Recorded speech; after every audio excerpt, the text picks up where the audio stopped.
Assalamualaikum warahmatullahi ta'ala wabarakatuh. Bismillahirrahmanirrahim. Alhamdulillahi rabbil alamin. Wassalatu wassalamu ala asrafil anbiya'il mursalin Sayyidina Muhammadin wa ala alihi wa sahbihi ajma'in. Amma ba'du.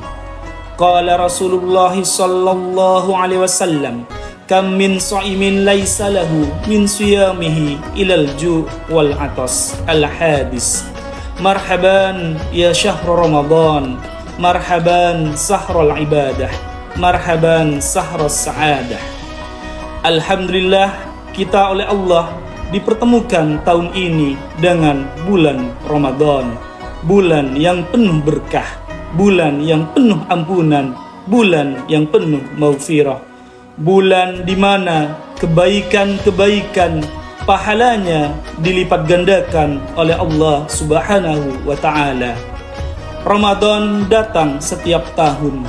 Akankah puasa kita hanya sebatas rutinitas tahunan, ataukah hanya formalitas? Ataukah puasa kita puasa yang totalitas, puasa yang betul-betul mengharap ridha Allah dan berdampak meningkatkan keimanan dan ketakwaan kita? Hadirin hadirat rahimakumullah, untuk menjawab pertanyaan tersebut ada 3 hal yang harus kita lakukan agar puasa kita menjadi puasa yang totalitas, bukan puasa yang formalitas. Yang pertama, tata niat dalam hati. Mari kita berpuasa itu betul-betul niat dalam hati, tulus dan ikhlas mengharap ridha Allah, sehingga berdampak meningkatkan keimanan dan ketakwaan kita. Janganlah kita puasa jadikan sebuah beban, atau puasa hanya ingin menggugurkan kewajiban.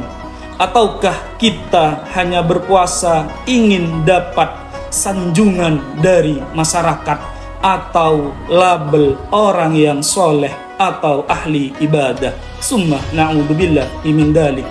Rasulullah menjelaskan dalam hadisnya, man shoma ramadhana imanan wa ihtisaban ghufira lahu ma taqaddama min dambi. Barang siapa yang berpuasa di bulan Ramadan dengan iman dan mengharap pahala dari Allah, maka akan diampuni dosa-dosanya yang telah lalu. Hadirin hadirat rahimakumullah. Yang nomor 2 adalah kita harus mempuasakan seluruh anggota tubuh kita, mulai dari ujung rambut sampai ujung kaki. Janganlah kita berpuasa hanya dimaknai tidak makan dan tidak minum. Kalau puasa sebatas dimaknai tidak makan dan tidak minum, maka puasa itu hanya bernilai formalitas belaka.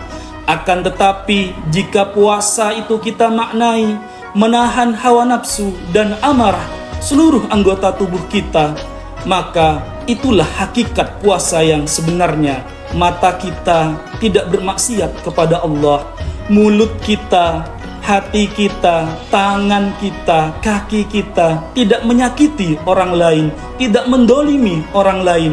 Itulah sebenarnya makna atau hakikat puasa. Rasulullah bersabda dalam hadisnya, kam min sha'imin laisa lahu min siyamihi ilal ju' wal atas.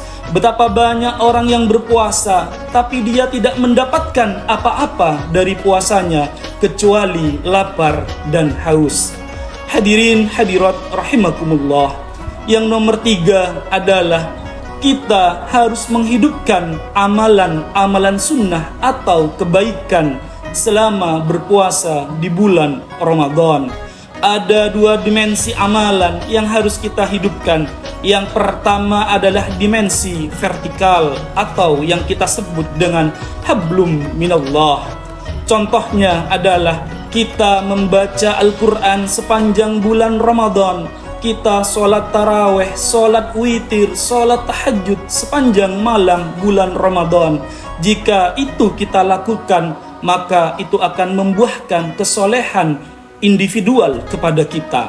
Yang kedua adalah dimensi horizontal atau yang kita kenal dengan hablum minan nas. Contohnya, kita memberikan makan orang yang sedang kelaparan di bulan Ramadan. Kita menyantuni para kaum duafa di bulan Ramadan. Jika itu kita lakukan, maka itu akan membuahkan kesolehan sosial kepada diri kita. Dan dua dimensi ini akan menjadi tolak ukur diterimanya atau tidak puasa kita selama bulan Ramadan. Jika di 11 bulan setelah Ramadan berlalu, keimanan dan ketakwaan kita meningkat, kesolehan individual kita meningkat, kesolehan sosial kita meningkat, itu tanda kalau puasa kita diterima oleh Allah Subhanahu wa Ta'ala.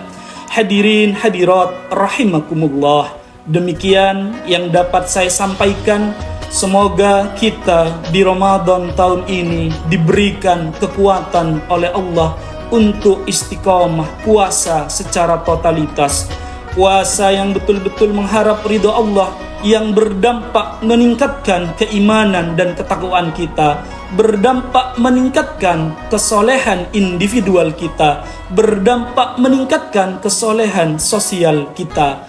Apabila ada kebenaran, itu datangnya dari Allah Subhanahu wa Ta'ala, dan apabila ada kesalahan, itu datangnya dari saya sendiri. Wal afu minkum.